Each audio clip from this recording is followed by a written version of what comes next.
आइए हम परमेश्वर के वचन में देखेंगे, हम निकालेंगे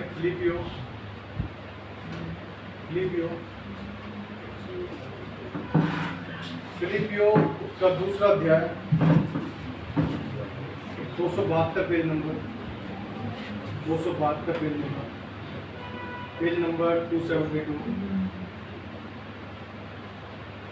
फिलिपियो चैप्टर 2 272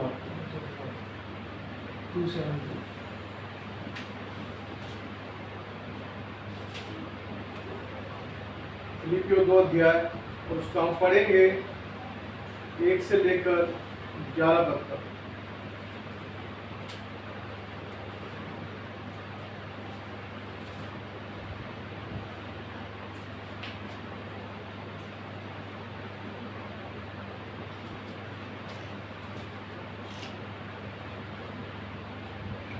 फिलिपियो दूसरा अध्याय उसका 1 से लेकर 11 तक हमारी बारी करें।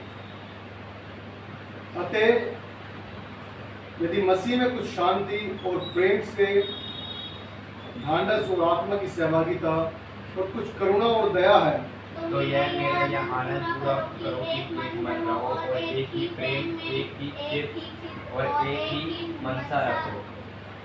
विरोध या झूठी बड़ाई के लिए कुछ न करो, पर दीनता से एक दूसरे को अपने से अच्छा समझो। हर एक अपने ही हित की नहीं वरन दूसरे के हित की भी चिंता करे।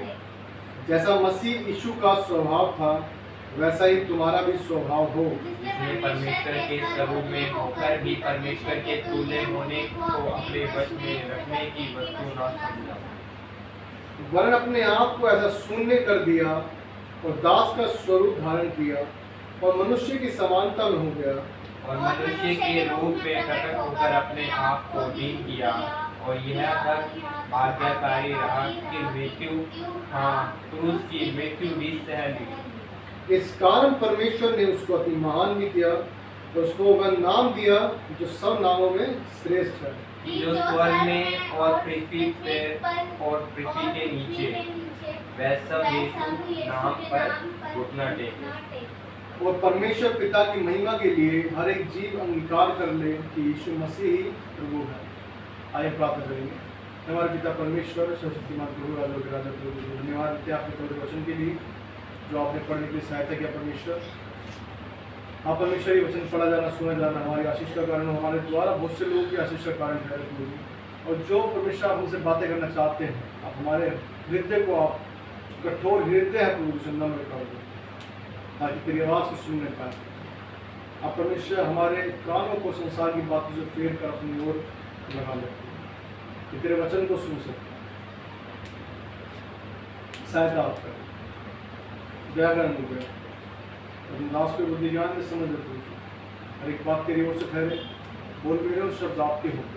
सहायता सर विनती प्रार्थना सुने, धन्यवाद करते हैं। विनती प्रार्थना को यीशु मसीह के नाम से मांगते हैं, जय सुने और ग्रहण करें। आमीन।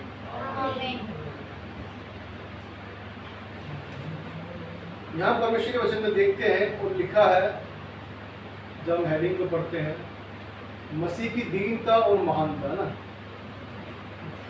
कि प्रभु यीशु मसीह हमारे लिए इस संसार में आया तो उसने किस तरह से अपने जीवन को जिया। जब 5 पद को पढ़ते हैं लिखा है, जैसा मसीह यीशु का स्वभाव था वैसा ही तुम्हारा भी स्वभाव हो। आज हमारा स्वभाव कैसा है ये मैटर करता है ना, हमें किस तरह से होना चाहिए। आज हम बहुत से लोग हैं जो फिल्में भी देखते होंगे और बहुत सी चीज़ें होंगी, जो बहुत से लोग होंगे, बॉडी बिल्डर्स होंगे, कोई सिंगर्स होंगे, जिनको क्या है हम सोचते हैं कि मैं इसके जैसा बनना चाहता हूँ, है ना। बहुत से लोग चाहते हैं हम इसके जैसा बनना चाहते हैं, लेकिन परमेश्वर का वचन यहाँ कहता है, लिखा है कि तुम्हारा भी स्वभाव कैसा हो, यीशु मसीह के जैसा हो। यीशु मसीह का वो स्वभाव जो संसार पर प्रकट है, यीशु मसीह के जैसा ना कोई था और ना कोई होगा।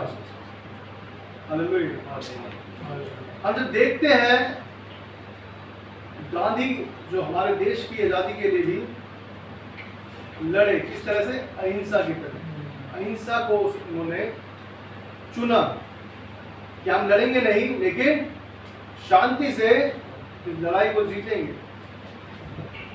और दुनिया गवाह है, भारत गवाह है इस चीज का कि जब वो मरे उनके पास में क्या थी? बाइबल रखी थी। और उन्होंने एक बात कही कि कोई तुम्हारे इस गाल पर मारे तो दूसरे गाल पर। यीशु मसीह ने कहा, ये स्वभाव जो था गांधी जी ने अपने अंदर लिया। उसके द्वारा जो देश के लिए वो आज़ादी के लिए लड़े, तो क्या है? उन चीजों के ऊपर वो चले, ये शांति। आप देख सकते हैं यीशु मसीह ने संसार को जीत लिया, तो गांधी ने क्या? उस आज़ादी को भारत के लिए जीत लिया। और नोटों पर किसी और की फोटो नहीं है, इसकी गांधी की फोटो। आप देख सकते हैं देश के लिए बहुत से लोग लड़े, चंद्रशेखर आजाद, भगत सिंह, है ना, और बहुत से स्वतंत्रता सेनानी है, सुभाष चंद्र बोस, लेकिन वो कोई उसमें नहीं है, नोट पर नहीं है। वो सब लड़े। मैं ये नहीं कह रहा कि उन्होंने लड़ा नहीं, उन्होंने देश के लिए लड़ा, उन्होंने जीतना चाहा, लेकिन लड़ाई से सारी चीजें नहीं जीती जा सकती। परमेश्वर वचन बताता है कि तुम्हें संसार में क्लेश होता है, मैंने क्या है? संसार पर विजय पाई है। हालेलुया। उस प्रभु यीशु मसीह ने इस संसार पर शांति का परचम ले रहा है कि शांति के द्वारा हम सब कुछ कर सकते हैं। वो लड़ने नहीं आया यीशु मसीह। हम जानते हैं इस बात को, मैं बहुत बार इस बात को कहता हूँ कि यीशु मसीह यदि चाहता तो वो सिर्फ एक बात कहता कि पिता इस दुनिया को खत्म कर, अपने स्वर्गदूतों की टोली भेज, खत्म करे सब कुछ, तो क्या वो नहीं करता? लेकिन उसने उस शांति के द्वारा कि मनुष्य अपने मन को फिराए, अपने मन को फिराए। आज इंसान मन को फिराना नहीं चाहता। मन क्या है? हम यहाँ बैठे जरूर हैं, लेकिन मन कहीं और लगा है, जैसा उसका भी लगा है। हम किसके लिए आए हैं? परमेश्वर के लिए। हम बोलते हैं बहुत बार, बहुत बारी बोलते हैं, दिक्कत है। हम कहते हैं मुझसे हो नहीं पाता, मुझसे हो नहीं पाता, मैं चाहता तो हूँ लेकिन हो नहीं पाता। गाली बकता हूँ, छूटती नहीं है, सिगरेट पीता हूँ, छूटती नहीं है, बीड़ी पीता हूँ, छूटती नहीं है, गुटखा खाता हूँ, छूटता नहीं है। बहुत सी चीजें हो रही है ना, मुझसे गुस्सा बड़ी जल्दी आ जाता है, मुझे छूटता नहीं है, खत्म नहीं होता मेरे दिल से। यह बाइबल बता रही है कि जब हम 5 पद को पढ़ते हैं कि जैसा मसीह का स्वभाव था वैसा ही तुम्हारा भी हो। यीशु मसीह के स्वभाव को हम पहन लेंगे। दूसरा कोरिन्थियों 5:17 कोई पढ़े? दूसरा कोरिन्थियों 5:17, दूसरा कोरिन्थियों 17। इसलिए यदि कोई मसीह में है तो वह नई सृष्टि है, पुरानी बातें बीत गई है, देखो सब बातें नई हो गई। दोबारा से बोलिए कोई। इसलिए यदि कोई मसीह में है तो मसीह में है नई तो सृष्टि है। वो नई सृष्टि है। जब हम मसीह में आ गए हैं तो हम अपनी उस सृष्टि से जो बेकार थी, जो खराब थी, जिसमें बुराइयां थी, वो सब क्या है? खत्म हो चुकी है। अब हम क्या है? नई सृष्टि है। हालेलुया। परमेश्वर ने नई सृष्टि बना दिया। हमारे अंदर जो बुराइयां थी, मैं ये नहीं कहता इस चीज के लिए कि एकदम इंस्टेंट खत्म हो जाएगी आपके अंदर से, लेकिन धीरे धीरे वो खत्म हो जाएगी। हम जानते हैं इस चीज को। कोई ड्रग्स लेता हो तो एकदम नहीं छोड़ता, उतर पड़ा जाता है, मरने के लिए तैयार हो जाता है। लेकिन हमने ऐसे लोगों को देखा जो बहुत ज्यादा इन चीजों में फंसे हुए थे, लेकिन जब परमेश्वर ने छुआ तो करते करते करते करते अपने आप को बदल दिया। हालेलुया। परमेश्वर सब कुछ बदल देता है, हम नई सृष्टि बन जाते हैं। और जब सृष्टि हमारी यीशु मसीह के अंदर है, यीशु मसीह में अब हम नए हो चुके हैं, तो अब क्या होंगे? जब परमेश्वर क्या चाहता है वैसा हम बनना चाहिए। और जब हम अपने आप को उस परमेश्वर के हाथ में सौंप देते हैं कि प्रभु तू मुझे जैसा चाहता है वैसा बना, तो हम क्या है? नए होते जाते हैं, नए होते जाते हैं। पहले हम गाली बकते थे, लेकिन अब नहीं बकते। पहले गुस्सा आता था, मुझे कोई गाली बोलते तो गुस्सा आ जाता है, अब नहीं आता। बकले भाई कोई बात नहीं। और सच बात है, गाली को मैं सच में पहले मुझे बड़ा गुस्सा आता था, गाली यदि कोई दे तो बड़ा गुस्सा आता था, लेकिन आज कोई बकरी दे तो मुझे गाली का महत्व ऐसा लगता है कि मतलब कुछ है ही नहीं, क्योंकि सामने ना एक तरह से, अब छोटी सी बात कहते हैं, किसी ने कहा है ना, कीचड़ में यदि पत्थर मारोगे तो किस पे आएगी, छींटे अपने ऊपर भी आएगी। तो इसलिए उस कीचड़ को जहाँ पड़ा है उसे वैसे ही रहने दो, उस कीचड़ को वही रहने दो, कोई दिक्कत नहीं है। आप उसे प्रेम से बोल सकते हैं कि भाई क्या दिक्कत है, क्या परेशानी है, कोई बात नहीं, उसको आप प्यार से बात कर सकते हैं। यदि वो फिर भी नहीं समझता, उसे छोड़ दो। ये मेरे साथ हो चुका है ऐसा, मैंने एक्सपीरियंस किया है इस चीज़ को। बहुत पहले, सालों पहले की बात है, हम क्रिकेट खेलने जाते थे फ्रेंड्स। उसमें एक फ्रेंड ऐसा था, अगर उसकी बॉल पे किसी ने 6 मार दिया गलती से, तो वो दूसरी बॉल डायरेक्ट फुल टॉस मारता था, वो डायरेक्ट मुंह पे मारता था बॉल। तो उसे गुस्सा आया था, उसकी बॉल पे 6 नहीं जाना चाहिए, और वो बड़ा चिड़चिड़ा था इस चीज़ के लिए, बड़ा गुस्सा था। तो एक बार ऐसे उसकी बॉल आई और मैं अंपायरिंग कर रहा था, और उसने बॉल डाली, और बॉल डालती 9 बॉल हो गई। मैंने बोल दिया 9 बॉल। अब वो चिड़ गया बोले तरह, 9 बॉल कैसे, ये है वो है, अभी क्या क्या बोलने लग गया। उसके बाद मैंने कहा भाई है तो है, सीधे है तो है, उसमें क्या, मैं क्या कह सकता हूँ, मैं झूठ थोड़ा बोला। मैं फिर भी बड़े प्यार से बोला। उसके बाद फिर वो थोड़ा गाली वाली का आ गया, मतलब ऐसे दोस्तों में होता था, पहले तो ऐसा होता था, दोस्त लड़ाई भी करने थे, गाली बोलते थे। तो मैंने बोल दिया तो मुझे नहीं चाहिए भाई, तू रख ले, मुझे नहीं चाहिए, तू रख ले। अब गाली वगैरह था, उसको गाली बदली है, मैं कह रहा हूँ मैं, मुझे नहीं चाहिए, तू रख ले भाई। Same to you. वो बड़ी जल्दी बड़ा केयरलेस गया उस टाइम पर। उस टाइम में मतलब परमेश्वर में था, लेकिन जब मैं नया नया था, और इस तरह मतलब मैं जो उसने बोला तो मुझे भी थोड़ा सा बोलते, मैं मुझे नहीं चाहिए भाई, तू रख ले, कोई बात नहीं। मैंने बोला तो कोई नहीं, अपने पास रख ले, घर में बांट ली। और भाई वो बड़ा गुस्से में आ गया बड़ी तेज। अब वो सोच रहा मार, जिसे मार दे इसको बुरी तरह से। हम बहुत सारे फ्रेंड्स थे, लेकिन ये कि फिर वो अपने आप पीछे हो गया।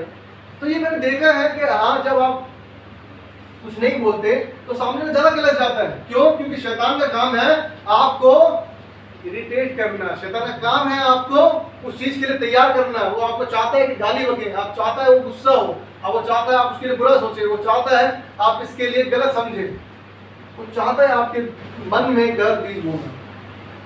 शैतान का काम है। लेकिन जब आप छोड़ देते हैं, क्योंकि यीशु मसीह को हम देखते हैं, यदि यीशु मसीह चाहता तो हमारे लिए कुछ भी ना करता, कुछ भी ना करता। लेकिन उस यीशु मसीह ने हमारे लिए इस धरती पर आकर अपनी जान को उस क्रूस पर दी, जिस पर हमें चढ़ना दया रखिएगा। कभी मन करे तो सोच के देखना, इमेजिन करके देखना कि पाप मेरे थे, और यदि मैं इस तरह से क्रूस पर लटका होता तो कैसा फील हो रहा होता। सोच सकते हैं आप। और सिर्फ लटका ही नहीं, कीलें ठोकी गई हाथों में। आप सोच सकते हैं कितना प्रेम परमेश्वर ने हमसे किया।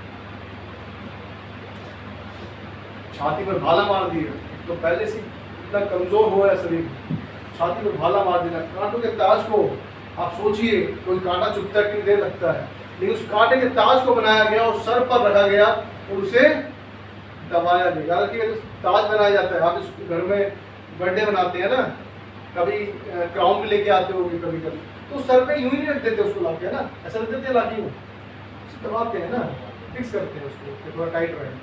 तो जब कांटों का ताज भी लाया होगा तो ऐसा रख नहीं दिया, वो ऊपर ला के रख दे सर पे, उसको टाइट किया होगा। आप सोचिए कितनी वेदना परमेश्वर ने हमारे से, यीशु मसीह ने हमारे से, आप सोच सकते हैं। और हम परमेश्वर के लिए थोड़ा भी प्रेम नहीं दिखाते, थोड़ा भी प्रेम नहीं दिखाते, हमारे लिए परमेश्वर मायने नहीं रखता। यहाँ वचन लिखता है कि जैसा मसीह का स्वभाव था वैसा ही तुम्हारा भी स्वभाव हो, जिसने परमेश्वर के स्वरूप में होकर भी परमेश्वर के तुल्य होने को अपने वश में रखने की वस्तु ना समझा। वो परमेश्वर है, परमेश्वर होने के बावजूद भी उसने उस परमेश्वर वाले अधिकार यूज नहीं किए। सोच सकते हैं कितना प्रेम परमेश्वर ने हमसे किया, परमेश्वर ने कितना प्रेम किया हमसे। लेकिन हम यहाँ वचन में लिखा है 2 फिलिप्पी 2:14, कोई पढ़े 2:14। सब काम बिना कुड़कुड़ाए और बिना विवाद के किया करो, ताकि 15 बोलो।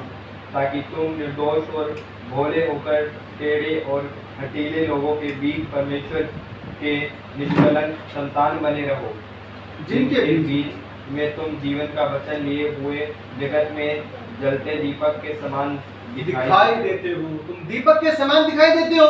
वो स्वभाव यीशु मसीह का तुम्हारे अंदर होना चाहिए। जब जाओ कहीं भी तो लोग तुम्हें देख कर कहने पाए कि इसमें सच में कुछ अलग बात है। यदि आप भी जाकर उस डीजे पर चलो भाई, क्या फिर अलग हो गया। डीजे पे वो भी डांस कर रहे हैं, हम भी लगे पड़े हैं बुरी तरह से। वो चुगलियां कर रहे हैं, हम भी चुगलियां कर रहे हैं जी। वो गाली वगैरह, हम भी गाली वगैरह जी। वो गलत संगति कर रहे हैं, हम भी गलत संगति कर रहे हैं। वो दो पैर लगा रहे हैं तो हम भी एक लगा लेते हैं जी। आप दीपक के समान है, याद रखिएगा, दीपक के समान है। तो दीपक कैसे दिखता है? उजाला देने वाला दिखता है। हालेलुया। आप उजाला देने वाले हैं, अंधेरा देने वाले नहीं, याद रखिएगा। यदि आप कहीं भी जाते हैं आपको लोग देखकर कहने वाले हो कि उसमें कुछ अलग बात है। वो आया तो था लेकिन वो सबसे अलग था। वो हमारे साथ पी नहीं रहा था, वो हमारे साथ खेल नहीं रहा था, वो हमारे साथ डांस नहीं कर रहा था। आखिर उसे अलग किसने बनाया? वो जाने के उस यीशु मसीह ने, जिसने हमारे लिए, हमारे पापों के लिए अपने आप को बलिदान कर दिया, उसने हमारे स्वभाव को बदल दिया है। हालेलुया। परमेश्वर बदलने वाला होना चाहिए। यदि आज हम बदले नहीं हैं, अगर हम वैसे के वैसे ही हैं, तो इसका मतलब आज हमारे अंदर उस परमेश्वर की सच्चाई हमारे जीवन में नहीं। बाइबल बताती है, यूहन्ना 8:32 लिखा है कि तुम सत्य को जानोगे और सत्य तुम्हें स्वतंत्र करेगा। जब तुम सत्य को जान जाओगे, सत्य उस परमेश्वर के वचन को जान जाओगे, तो वो जो गुलामी में आप पड़े हो, जो शैतान की बातों में फंसे हो, शैतान से तुम्हारा नाता टूट जाएगा। हालेलुया। आप नाता तोड़ने जाने, आपको शैतान के बंधनों से छूटना है। याद रखिएगा, आज हम संसार में जाते हैं और संसार जैसे मिल जाते हैं। मैंने बहुत से लोगों को देखा है, जब जैसे जिसके साथ जाते हैं वैसे ही वो वैसा ही हो जाते हैं, वैसे जाते हैं वैसे ही हो जाते हैं, तो बदलाव नहीं दिखता। जबकि बदलाव होना चाहिए, लेकिन बदलाव नहीं होता। क्यों? क्योंकि उनके मन में भी ऐसा ही रहता है कि हाँ जी यार, आज बड़े दिनों बाद मौका मिला है, आज तो कम से कम करते हैं। डेली चर्च जाते हैं, संडे हर बुधवार को चर्च जाते हैं, क्या फायदा? आज इतने दिनों बाद तो मिले दोस्तों से, यार थोड़ा एक आध बैग लगा लेना चाहिए, कोई थोड़ा घूम लेना चाहिए गलत जगहों पर। याद रखिएगा, ये जिंदगी खत्म हो जाएगी, उसके बाद उस न्याय सिंहासन के सामने खड़ा होना, न्याय के लिए खड़ा होना। यदि न्याय के लिए आप तैयार हैं, बाइबल बताती है, सबोपदेश जब पढ़ते हैं उसमें लिखा है, हे जवान अपनी जवानी में आनंद कर, जो मर्जी कर, आराम से जी, मौज मस्ती कर, लेकिन एक बात याद रखियो। क्या बात याद रखेंगे? कि हर एक बात के विषय में मेरा न्याय होगा। हर एक बात के विषय में न्याय होगा। आप जो मर्जी कर लीजिए, कोई दिक्कत नहीं, जब तक जिंदगी है आपकी कुछ भी करो, लेकिन बस एक बात याद रखना कि न्याय होना सुनिश्चित है। ये सुनिश्चित है कि आपका न्याय होना है, हमारा न्याय होना है, हर एक का न्याय होना है। आप परमेश्वर के लिए, और परमेश्वर ने आपको बनाया है, जिस परमेश्वर ने हमें बनाया है वो उससे पूछेगा कि तुमने क्या किया। हम भी कुछ चीज लेकर आते हैं ना, घर में लेके आए, मान लो एग्जाम्पल के लिए हम वॉशिंग मशीन लेकर आए, और जिस काम के लिए लेके आए वो काम ही नहीं कर रही मशीन, तो क्या होगा उस मशीन का?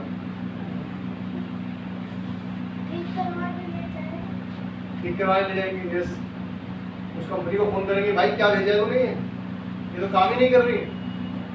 उन्होंने कहा था 10 किलो की वेट की मशीन है, तो 10 किलो के 9 किलो में बोल रही है, तो क्या करेंगे? फोन करेंगे उसको जिसने उस मशीन को बनाया है, जो उस कंपनी के ऑथराइज्ड रिटेलर्स हैं, उनको फोन करेंगे।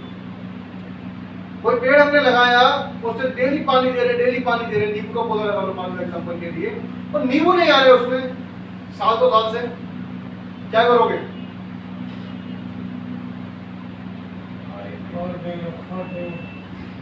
फेंक दे उसको।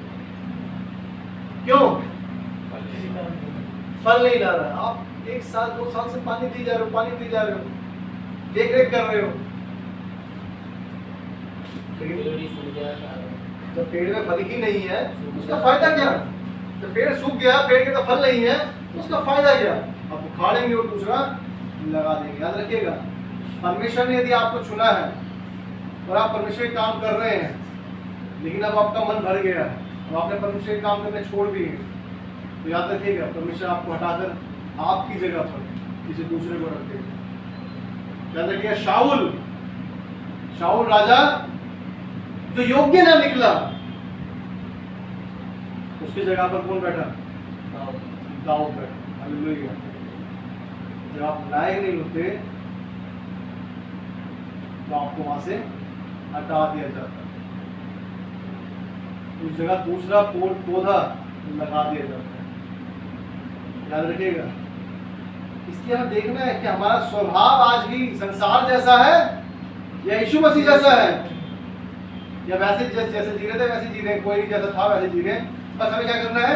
हर संडे चर्च आके अटेंडेंस लगा के। बहुत से बच्चे देखे होंगे आपने, बहुत से बच्चे देखे होंगे जो पढ़ना नहीं जानते अच्छे से, बहुत ज़्यादा इंटेलिजेंट नहीं होते, वो क्या कहते हैं, जाके अटेंडेंस तो पूरी कर ले, कम से कम 5 नंबर तो मिल जाएंगे अटेंडेंस के, है ना?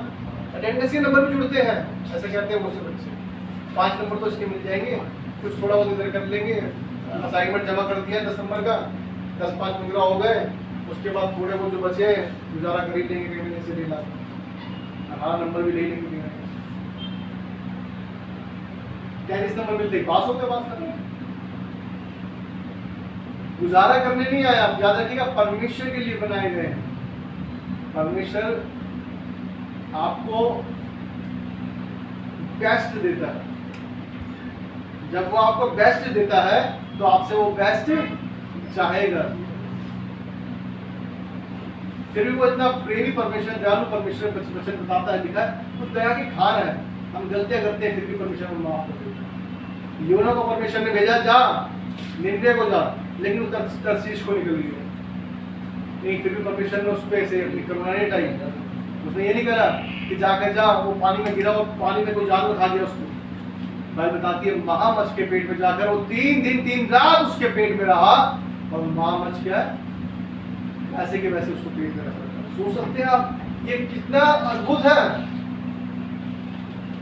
ये बात सोचने की छोटी सी बात है कि महामछ के पेट में चला गया। महामछ बहुत बड़ी मछली, जैसे वेल मछली हो गई, शार्क मछली हो गई, उस मछली के पेट में जाकर 3 दिन तक रहा। आप सोच सकते हो बच्चे की तरह वो उसके पेट में पड़ा हुआ है। मैं तो कुछ सोच रहा था जब मेरा भी बेटा हुआ, तब परमेश्वर कितनी अद्भुत सृष्टि है आपकी, कि उस छोटे से पेट के अंदर वो बच्चा क्या है, बड़ा होता जा रहा है, बड़ा होता जा रहा है। आप सोच सकते हैं कितना अद्भुत है परमेश्वर, सोच सकते हैं। मुझे याद नहीं बच्चों की कितनी हड्डियां होती हैं, छोटे पेट में होते हैं, लेकिन वैसे 206 हड्डियां होती है ना, उनकी ज्यादा होती है, लेकिन वैसे बड़ों की 206 हड्डियां होती है। वो इतनी हड्डियां होती हैं, लेकिन उसके बाद वो होते होते बड़े होते होते बच्चे की हड्डियां ऑटोमेटिकली, परमेश्वर ने क्या टेक्निक है सोचिए, कि बड़े होते होते ऑटोमेटिकली वो हड्डी 2-3 वो 1 हो गई है, अपने आप ऑटोमेटिकली जुड़ती जा रही है, वो बढ़ता जा रहा है बच्चा। हालेलुया। आप परमेश्वर से क्या लड़ेंगे, आप परमेश्वर से क्या बोलेंगे, आप परमेश्वर से किस बात पर बात करेंगे? अरे वो परमेश्वर महान परमेश्वर है, अद्भुत कार्य करने वाला परमेश्वर है। हम अपने आप को उसके जैसा तो बनाते नहीं है, लेकिन उससे लड़ने के लिए तैयार खड़े रहते हैं। मैं तो सोच के सच में मैं सोच रहा था कि सच में कितना अद्भुत परमेश्वर है। उस पेट के अंदर वो बच्चा मुड़ा हुआ गोल से, उसमें एक थैली के अंदर, कितनी अद्भुत बात है। आप सोच सकते हो बच्चा जिंदा है, और हमें किसी बच्चे को बॉक्स में रख दिया जाए तो मर जाएगा, लेकिन परमेश्वर उस पेट के अंदर भी वो सांस की सर्कुलेशन बनाई हुई है, किस तरह सांस जाएगा, किस तरह से वो जब निकलेगा तो किस तरह से जो नेचुरल हो जाना है। हालेलुया। कितना अद्भुत परमेश्वर। तो हॉकिंस जो साइंटिस्ट था उसने कहा कि कोई परमेश्वर नहीं। सोचिए, वो कह रहा है कि परमेश्वर नहीं, लेकिन उससे पूछिए कि सूरज को कोई उगाने वाला है क्या, कोई डुबाने वाला है क्या? कोई तो होगा जो समय पर लेकर आ रहा है और समय पर डाल रहा है। क्या हम डाल रहे हैं उसको, सूरज को उठा रहे हैं? क्या हम मशीनों के द्वारा सूरज को ऊपर लेके आ रहे हैं? तो साइंटिस्ट कह रहा है, हॉकिंस, बहुत से लोग कहते हैं साइंस कहती है, साइंस कहती है, साइंस तो बहुत कुछ कहती है, लेकिन जहां परमेश्वर कहता है वहां पर साइंस भी चुप हो जाती है। दुबई के अंदर जहां पानी आर्टिफिशियल बारिश कराते हैं, वहां पर क्या है, बाढ़ ला दी परमेश्वर। हालेलुया। सोचने वाली बात है कि आप परमेश्वर से बंद नहीं ले रहे हो, आर्टिफिशियल बारिश करके दिखा दो, हम कर सकते हैं, सब कुछ कर लेंगे, हम इंसान है। तो परमेश्वर ने बारिश लाकर दिखा दिया कि मैं हूँ, मैं हूँ, मैं यहोवा।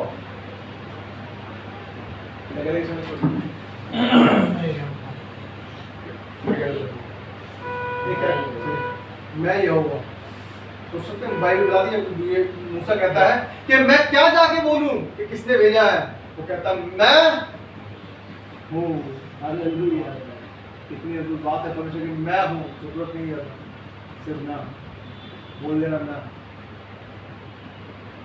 यहाँ पर हम देखते हैं कितना बाइबल लिखते हैं, जिसने परमेश्वर के स्वरूप में होकर भी परमेश्वर के तुल्य होने को अपने वश में रखने की वस्तु ना समझा, वरन अपने आप को ऐसा शून्य कर दिया और दास का स्वरूप धारण किया और मनुष्य की समानता में हो गया और मनुष्य के रूप में प्रकट होकर अपने आप को दीन किया और यहाँ तक आज्ञाकारी रहा कि मृत्यु, हाँ, क्रूस की मृत्यु भी सह ली।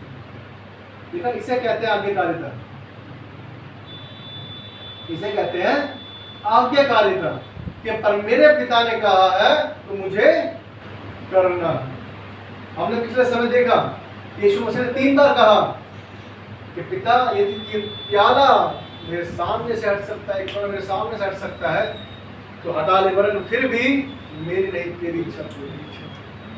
3 बार कहा, लेकिन उसने फिर भी यही कहा कि मेरी नहीं तेरी इच्छा पूरी। हम थोड़ी सी परेशानी आती, कुड़कुड़ाने लग जाते हैं, बोलने लग जाते हैं, किसी को कुछ बोलने लग जाते हैं, किसी को कुछ बोलने लग जाते हैं, अरे भाई हम ही रह गए थे क्या, हम ही रह गए इसकी दुनिया के लिए, सारी तकलीफ हमारे लिए बनी है क्या, सिर्फ मैं ही मिला था, मैं नहीं किया था, उसने किया था, सब कुछ ऐसी बातें लेके आ जाएंगे। तो भाई बता रही है, लिखा है सब काम बिना कुड़कुड़ाए और बिना विवाद के किया करो, ताकि तुम निर्दोष और भोले होकर टेढ़े और हठीले लोगों के बीच में परमेश्वर के निष्कलंक संतान बने रहो, जिनके बीच में तुम जीवन का वचन लिए हुए जगत में जलते हुए दीपक के समान दिखाई देते हो, कि मसीह के दिन मुझे घमंड करने का कारण हो कि ना मेरा दौड़ना और ना मेरा परिश्रम करना व्यर्थ हो। तो उसके कहना कि मेरा जो मैंने परिश्रम किया है, आज बहुत से लोग परमेश्वर के लिए कार्य कर रहे हैं कि आत्माओं को बचा रहे हैं, लोगों को उस राह पर चला रहे हैं। यदि आज हमारी राह गलत हो जाती है, यदि आज हमारी राह भटक जाती है, तो हमारा परिश्रम क्या है, व्यर्थ हो जाएगा। इसलिए थोड़ी देर पहले आपको कह रहा था इस बात को कि मेरा फर्ज है बताना, समझाना कि जो परिश्रम कर रहे हैं कि बच्चे अच्छे हों, हम बड़े अच्छे हों, हम लोगों में अलग दिखे, हम दीपक के समान दिखे, यदि आज हम नहीं करेंगे उस काम को, क्या होगा फिर? तो फल नहीं आएगा। जैसे हमने कहा, यदि हम पेड़ लगाएं तो फल ना आए तो उखाड़ना पड़ता है, और यदि हम उसकी केयर करते हैं और फल आ जाता है तो हमें कितना खुशी होती है कि हमारा परिश्रम क्या है, पूरा हुआ। आज हम परिश्रम कर रहे हैं, इस परिश्रम को फल ना मिले तो अच्छा नहीं। इसलिए आज हमें ज़रूरत है इस चीज़ की कि हम बिना कुड़कुड़ाए काम करें, बिना किसी विवाद के काम करें। बहुत से लोग होते हैं फालतू क्वेश्चन पूछते हैं ना, जो परमेश्वर के अगेंस्ट जाके बात करते हैं कि परमेश्वर ऐसा है तो ऐसा क्या है, ऐसा है नहीं तो ऐसा है। थोड़े से लोग होते हुए भी तो ये क्या है, गलत है। हमें ऐसा नहीं करना। हमें कैसा करना है, परमेश्वर के समर्पण रहना, परमेश्वर के। अभी मैं सुबह सोच रहा था एक बात को कि आज लोग क्या है, बहुत से लोग पास्टर्स को फॉलो करते हैं। ये पास्टर्स को फॉलो नहीं करना, यीशु मसीह को फॉलो करना, बाइबल को फॉलो करना। आज लोग क्या है, वचन को छोड़कर अपने दासों के पीछे, परमेश्वर के दासों के पीछे भाग रहे हैं, पास्टर्स के पीछे भाग रहे हैं। इसे वो ही है जो भी है, बाकी यीशु मसीह का पता ही नहीं चलता है या नहीं है। इसने किया, इसने किया, इसने किया, उसने किया, बस ये चीज रहती है। ये हमारे जीवन में क्या होना चाहिए, यीशु मसीह पहले होना चाहिए। याद रखिएगा, न्याय परमेश्वर के हाथ में है, किसी और के हाथ में नहीं है। इसलिए हमें जरूरत है इस चीज़ की। आज हम जब खड़े हैं इधर परमेश्वर में बैठे हैं सुने, तो लिखा है और मनुष्य के रूप में प्रकट होकर अपने आप को दीन किया, दीन कर दिया उसने अपने आप को। आप सोचिए, परमेश्वर है और परमेश्वर होने के बाद क्या कर रहा है, अपने आप को एक मनुष्य के रूप में, एक मनुष्य के रूप को धारण करके इस धरती पर आ रहा है। इसके लिए हमारे लिए कि हम बच जाए, हमारा क्या है, जीवन जो है बच जाए, हम उस नरक की आग से बच जाए, उस स्वर्ग के भागी हो जाए जो स्वर्ग परमेश्वर ने हमारे लिए रखा है। आप सोच सकते हैं, मैंने कितनी बार कहा इस बात के लिए, हम बहुत से बड़े बड़े घरों को देखते हैं, फोटोज में देखते हैं, हम देखते हो कितना प्यारा घर है ना। फोटोज में देखा होगा या किसी घर में गए होंगे तो देखो बड़ा महलों की तरह दिख रहा है। हम जब मनुष्य की बुद्धि से उस घर को बनाया है हमने, तो इतना सुंदर है, तो आप सोचिए जो परमेश्वर का स्वर्ग होगा वो कितना अद्भुत होगा। हमारी जो आंखें हैं खुली की खुली रह जाएंगी, अरे प्रभु ये तो स्वर्ग हमने सोचा ही नहीं था कभी आप सपने में भी कि इस तरह हो सकता है। सोने की सड़कें होंगी, सोने की क्या है, सड़कें होंगी। इधर तो हमारी सीमेंटेड सड़कें होती है, वो भी दूसरे दिन टूटने लग जाती है, लेकिन वो परमेश्वर का राज्य क्या ही विश्वसनीय होगा, क्या ही वो कितना हमारे शब्दों में भी बयान नहीं हो सकता। उस परमेश्वर के प्रेम के सामने जब हमारा शब्द नहीं है हमारे पास, उस परमेश्वर ने कितनी अद्भुत रीति से उस घर को बनाया है, उस स्वर्ग को बनाया है, जहाँ परमेश्वर चाहता है कि हम भी रहें। लिखा है इस कारण परमेश्वर ने उसको अति महान भी किया और उसको वो नाम दिया जो सब नामों में श्रेष्ठ है। यीशु मसीह ने जब उस काम को किया, जब आज्ञाकारी रहा, जिसने उस आज्ञा को नहीं तोड़ा जो परमेश्वर उसने उसे दी थी, तो क्या हुआ, वो नाम उसका श्रेष्ठ कर दिया, इतना ऊंचा नाम कर दिया, इतना महान नाम कर दिया, क्योंकि जो स्वर्ग में और पृथ्वी पर और उस पृथ्वी के नीचे है वे सब यीशु के नाम पर क्या है, घुटना टेक। जब परमेश्वर के प्रति हम समर्पित रहते हैं, परमेश्वर के अनुसार चलते हैं, परमेश्वर हमें भी ऊंचा करता है।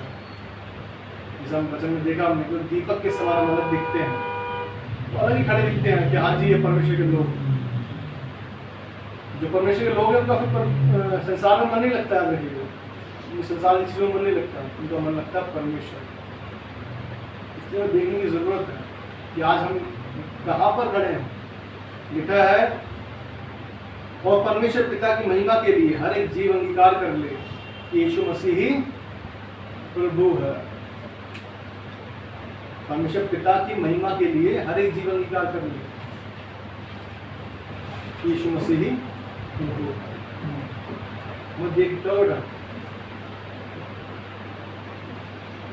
आज हमें जरूरत है यहाँ पर कि हम स्वभाव किसका पहन के घूम रहे हैं। क्या हमारे चेहरे दो तो नहीं है, एक ही चेहरा है हमारे पास यीशु मसीह का, या यहाँ पर चर्च में यीशु मसीह का स्वभाव है और बाहर जाकर संसार का स्वभाव।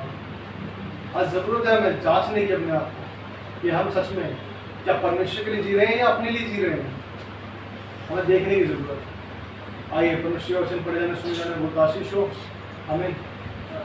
आइए हम परमेश्वर के चरणों में बैठेंगे, परमेश्वर धन्यवाद करें।